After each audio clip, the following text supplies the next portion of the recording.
Buen día, queridos docentes. Reciban un cordial saludo de la comunidad de tutores de Facatativá. El día de hoy los estaré acompañando con nuestra segunda cápsula educativa de lenguaje, la cual abordaremos algunas estrategias para trabajar el pensamiento crítico en el aula y una segunda parte trabajaremos la retroalimentación en las clases de lenguaje.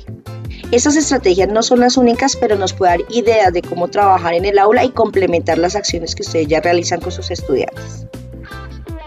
Bueno, en una primera cápsula realizamos una reflexión y una contextualización de qué era el pensamiento crítico, vimos algunos movimientos que se desarrollaron en el siglo XX y además vimos algunos elementos para tener en cuenta en su enseñanza.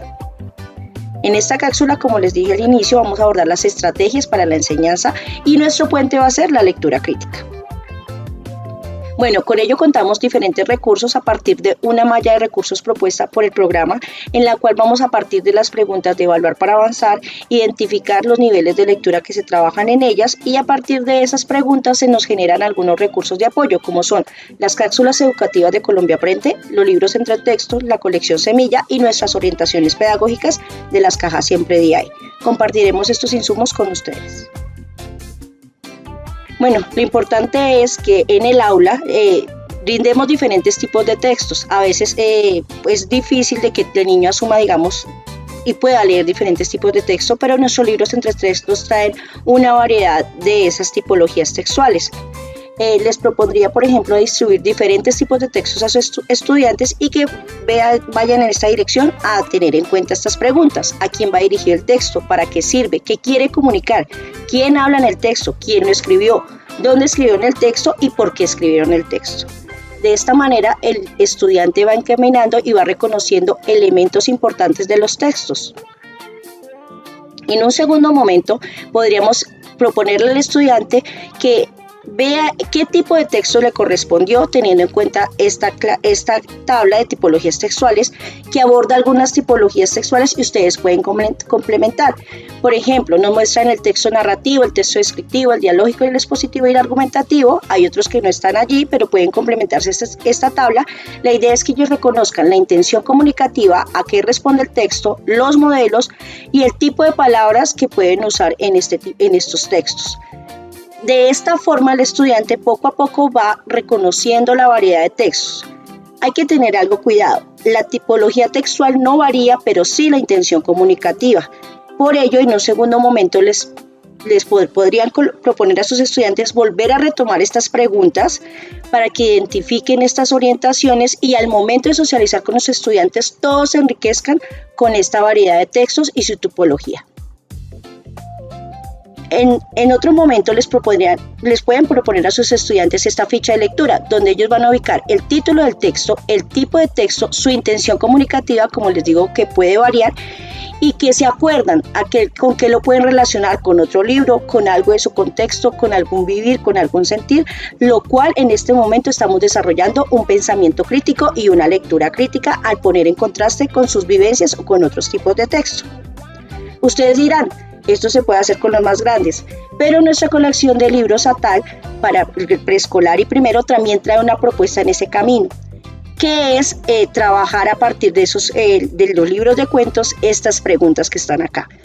Recordemos que Isabel Soler nos decía que hay que trabajar un momento antes, durante y después de la lectura.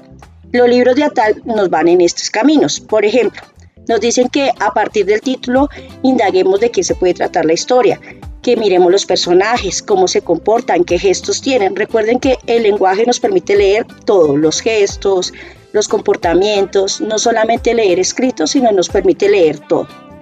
Además de eso, nos dice que identifiquemos el nombre del personaje, cuáles son sus cualidades, defectos, sus opiniones y sus acciones y las comparemos de pronto con los presaberes de los estudiantes. Aquí también estamos trabajando pensamiento crítico.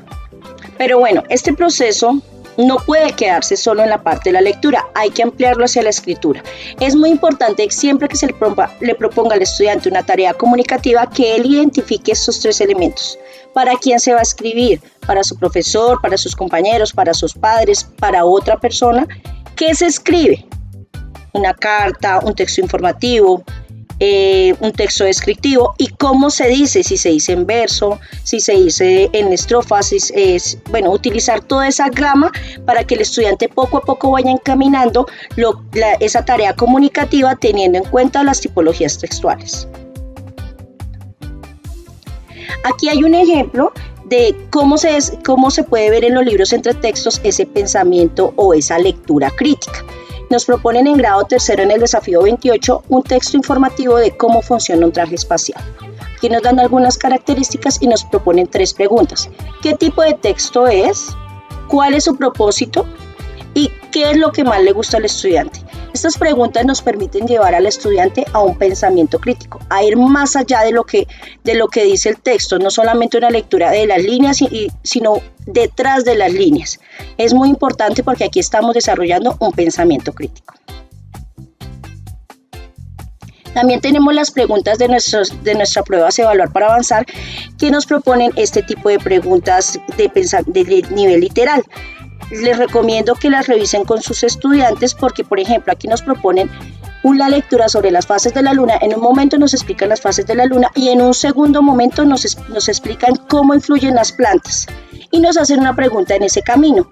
Aquí vemos que el estudiante tiene que contrastar el texto entre sí, en 2 apartados del texto, lo cual también nos está motivando y nos está movilizando el pensamiento crítico.